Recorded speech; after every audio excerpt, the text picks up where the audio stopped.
I warned you then, and I'm going to warn you now. All these leftists out there, you know, are going to do what they did the last time and attack you for daring to examine his record. You ready? I'm ready.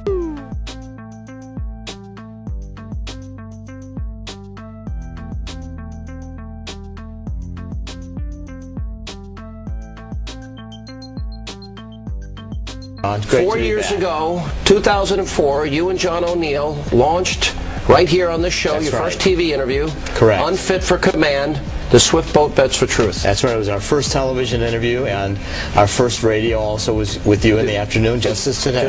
His father, you know, Obama first presents his father as a great hero, and the truth was his father was a polygamist and a alcoholic. He had abandoned the family in Africa when he met Obama's mother in Hawaii.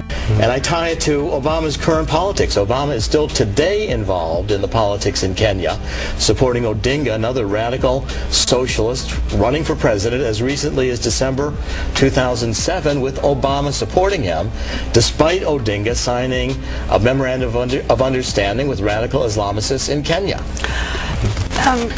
You raised just now Saul Alinsky. Of course, yes. Hillary Clinton has famously identified him as somebody who's been very influential to her. She grew up in the most middle-class, sort of normal American family, Republican family, actually. I mean, she's not a radical, and why does it make Obama a radical? Well, Saul Alinsky was a radical. I understand that, but I'm saying you could actually read Saul Alinsky and not be radical. I don't see how. I mean, here Saul Alinsky is saying that Machiavelli wrote the Prince for the haves to keep what they have, and he wrote rules for the have-nots to take it away. He dedicated rules to radicals to Lucifer. And Obama taught Alinsky methodology. Do you believe that Hillary Clinton is a radical? Well, she was in terms of her following of Alinsky. And I think Hillary, you know, this book is not about Hillary. So when you describe he's a radical leftist, what does that mean? It means, you know, the extreme socialist objectives that were, for instance, in Saul Alinsky, or his mentor in Hawaii, Frank Marshall Davis, or in Malcolm. Mentor. Yes, but it was very deeply influential in Obama's formative years, and he says this at length in his autobiography. But he's probably developed since high school, don't you think? You know, certainly in college his mentors were Malcolm X. The whole idea was that Jesus Christ historically was black, really an African Palestinian who opposed the colonialists of his day, the Romans, who were occupying Israel. Okay.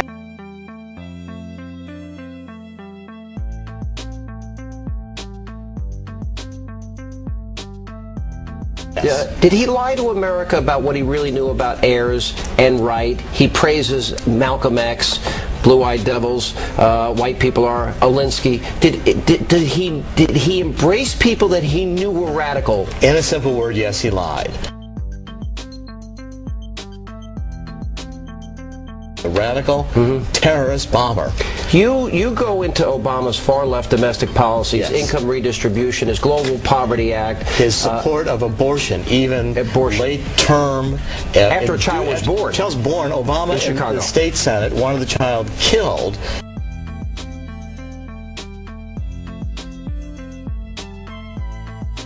I was looking at the back of your book, and the blurb on it says, after an Obama presidency, we would be a militarily weakened and economically diminished nation.